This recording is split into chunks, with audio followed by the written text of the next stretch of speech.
Good morning, everyone. Students, today we will discuss the another topic, Niti Aayog from Chapter 2, Planning and Development. And this topic is very important from exam point of view. I told you in the previous video that CBSE has introduced two topics, NDC and the Niti Aayog. NDC we have already discussed. Now it's the time to discuss Niti Aayog.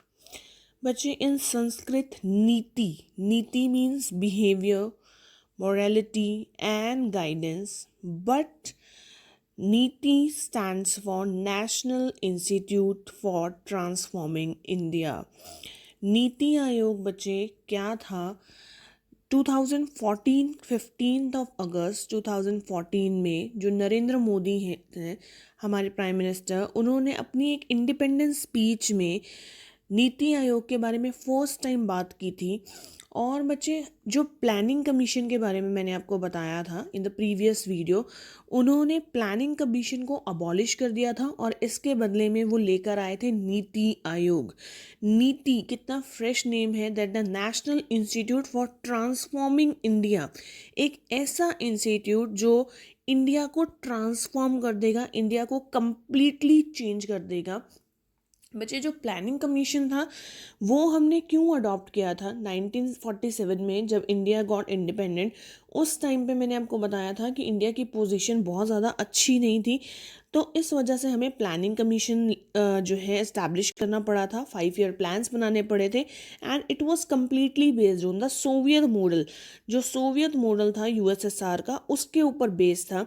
And with the passage of time it become ineffective और irrelevant, specially after LPG policy, liberalisation, globalisation and privatisation की policy के बाद जो planning commission है वो धीरे धीरे ineffective होता गया।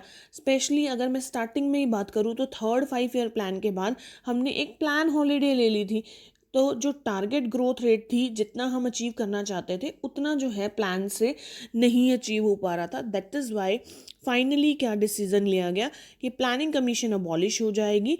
जैसे एनडीसी भी हमने प्रीवियस वीडियो में डिस्कस किया था कि एनडीसी को भी क्या होना चाहिए, अबॉलिश होना चाहिए, क्योंकि 2011 के बाद उसकी भी कोई मीटिंग हुई नहीं है। Similarly planning commission was abolish and a new aayog, Niti Aayog, it came in to force and it stand for national institute for transforming India. इसका मतलब है बच्चे, इसका जो मेन ऑब्जेक्टिव था वो ये था कि सेंटर और स्टेट को दोनों को साथ लेकर इंडिया में क्या करना है, इम्प्रूवमेंट करनी है।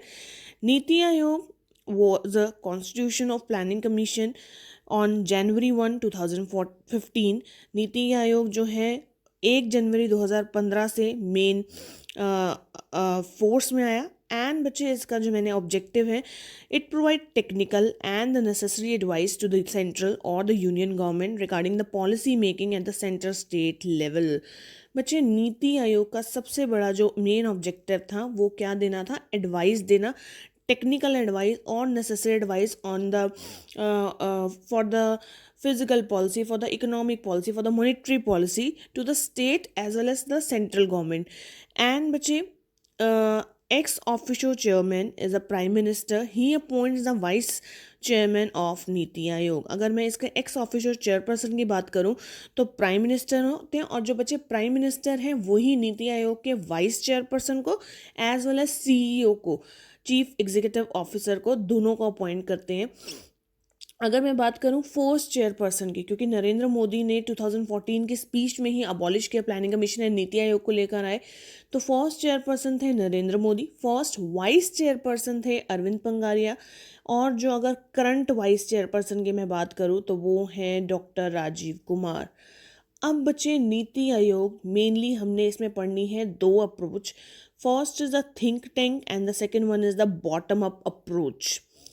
थिंक टैंक का मतलब होता है दैट द नीति आयोग is the actual think tank of the union government for national security, for the economic strategy, for the long term policy and harmonise the relationship between the state and centre. Think tank एक tank होता है ना, जैसा full of water. यहाँ पे कह रहे हैं कि नीति आयोग में ऐसे ऐसे इतने एक्सपीरियंस्ड मेंबर्स हैं जिनको इतनी नॉलेज है और एक टॉपिक पे वो इतना सोच सकते हैं। अगर यूनियन गवर्नमेंट कुछ भी पॉलिसी लेकर आती है तो उस पर बहुत ज़्यादा डिस्कशन करना, बहुत ज़्यादा सोचना, किसके लिए, नेशनल सिक्योरिटी के लिए, इकोनॉमिक पॉलिसीज़ के लिए, इकोनॉमिक स्ट्रेटजीज़ के लिए, लॉन्ग टर्म पॉलिसीज़ के लिए, कोई डैम बनाना है या कुछ भी डेवलपमेंट करनी है, तो सबसे पहले बच्चे नीति आयोग में डिस्कशन होती है और इसे इस वजह से यूनियन गवर्नमेंट का थिंक टैंक बोला गया है। और बच्चे स्टेट एंड सेंटर गवर्नमेंट के बीच में जो एक बैलेंस मेंटेन करना है वो भी क्या है, नीति आयोग करता है। और बच्चे सबसे इम्पॉर्टेंट चीज़, जो हमारी प्लानिंग कमीशन थी, it was based on top to bottom approach. Top to bottom approach क्या होती है, एक हायरार्की लेवल होता है जहाँ पे कमांड दी जाती है टॉप से, फिर उसको फॉलो किया जाता है स्टेट से। इसका मतलब है जब प्लानिंग कमीशन हुई थी, जो 5 ईयर प्लान्स थे वो हमारी सेंट्रल गवर्नमेंट डिसाइड करती थी कि हाँ भाई इस स्टेट में इतनी डेवलपमेंट होनी है, इसमें इतनी डेवलपमेंट होनी है। देन वो पास करते थे 5 ईयर प्लान और फिर स्टेट को बता देते थे कि ये डेवलपमेंट है। लेकिन जब बच्चे जो बॉटम अप अप्रोच है नीति आयोग की, वो क्या है, फ्रॉम स्टेट टू सेंटर। अब यहाँ पे स्टेट बताता है कि हमारे स्टेट में ये डेवलपमेंट होनी चाहिए, ऐसे ऐसे प्लान होना चाहिए और ये हमें रिसोर्सेज की ज़रूरत है। तो स्टेट टू सेंटर अप्रोच है नीति आयोग की। इसका मतलब जितने भी स्टेट्स हैं वो इक्वल पार्टिसिपेट करते हैं। जब इनकी मीटिंग्स होती हैं उसमें सीएम्स आते हैं, तो ये स्टेट टू सेंटर अप्रोच है। कॉम्पोजिशन की बात करूँ, मैंने अभी बताया चेयरपर्सन है, वाइस चेयरपर्सन है, सीईओ है, vice chairperson and CEO both nominated by prime minister. इसके अलावा बच्चे कुछ फुल टाइम मेंबर्स हैं, परमानेंट मेंबर्स हैं, जो टाइम टू टाइम एडवाइस भी देते हैं, टाइम टू टाइम पॉलिसी भी फ्रेम्स करते हैं। इसके अलावा पार्ट टाइम मेंबर्स हैं। पार्ट टाइम मेंबर्स मीन्स कुछ जो मेंबर्स हैं उन्हें जब ज़रूरत पड़ती है तब बुलाया जाता है। एक्स ऑफिशियल मेंबर्स हैं, जितने भी मिनिस्ट्रीज़ हैं, होम मिनिस्ट्रीज़ हो गए, या जितने भी जो बड़े बड़ी मिनिस्ट्रीज़ के लीडर्स हो गए, जुडिशरी के जजेस हो गए, ये सब बच्चे नीति आयोग की क्या है, मेंबर्स हैं कहीं ना कहीं। एंड बच्चे NITI Aayog is based on 2 council, governing council and regional council.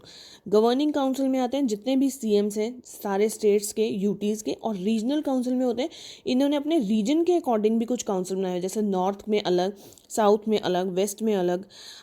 So this is the Niti Aayog. Now what are the objectives of Niti Aayog? First कह रहा है बच्चे, to promote the cooperative federalism and then active participation of state in the light of national agenda. Federalism means the 2 kinds of government. तो बच्चे कहीं ना कहीं जो नीति आयोग की मैंने आपको बोला कि ये क्या है, ये बॉटम अप अप्रोच पे बेस्ड है। कहीं ना कहीं ये स्टेट एंड सेंट्रल गवर्नमेंट दोनों को साथ लेकर चल रही है। पहले जो स्टेट गवर्नमेंट का इतना पार्टिसिपेशन नहीं हो पाता था प्लानिंग कमीशन में, अब ये फेडरलिज्म को प्रमोट कर रही है। उनका भी ओपिनियन, उनका भी सजेशन अब नीति आयोग में मैटर करता है regarding development. Then second is active participation of state in the light of national agenda. In the light of national agenda means nation की क्या डेवलपमेंट होनी है, क्या सिक्योरिटी होनी है, इकोनॉमिक ग्रोथ क्या है, फिजिकल पॉलिसी क्या है, इससे रिगार्डिंग अब स्टेट की भी सेम वही पॉइंट है, एक्टिव पार्टिसिपेशन है स्टेट का। Then to construct the strategy at the village level. Village level पे जितने भी अंडर डेवलप्ड एरियाज़ हैं या जो रूरल एरियाज़ हैं जिनको लगता है कि डेवलप होना चाहिए, वहाँ उसके लिए अच्छी से अच्छी बेस्ट पॉलिसी बनाना, क्योंकि मैंने इसको बोला है think tank. Then to grant advises देना फिजिकल मैटर्स पे, मॉनेटरी मैटर्स पे, पैसों के मामले में, ये नीति आयोग कर रहा है। Then economic policy that makes the national security interest and technological improvement. Technology को इम्प्रूव करना फ्रॉम टाइम टू टाइम, क्या क्या चेंजेस आ रहे हैं ट्रेड में, कोई ट्रेड बैरियर आ रहा है या हमें कहीं से इंपोर्ट एंड एक्सपोर्ट की कोई सब्सिडी प्रोवाइड हो सकती है, तो बच्चे ये चीज़ भी नीति आयोग में डिस्कस होती है। उसका मेन ऑब्जेक्टिव टेक्नोलॉजिकल इम्प्रूवमेंट करना भी है और ऐसी policies banana that makes the national security interest, जिससे जो नेशन है वो जुड़ा रहे, नेशन की सिक्योरिटी बनी रहे। नेशन की सिक्योरिटी का मतलब है जो है इसकी इकोनॉमिक पोजीशन स्ट्रांग बनी रहे, क्योंकि कई बार हम देखते हैं ना कि इकोनॉमी में जीडीपी नीचे आ रहा है, तो बच्चे यहाँ पे इकोनॉमिक पॉलिसीज़ ऐसी बनाना जिससे इंडिया जो है स्ट्रांग बने, इंडिया की पैसे की वैल्यू जो है वो स्ट्रांग बने डॉलर के कंपैरिजन में। जब सो I hope student Niti Aayog is clear to you. If you have any doubt you can call me. Thank you student.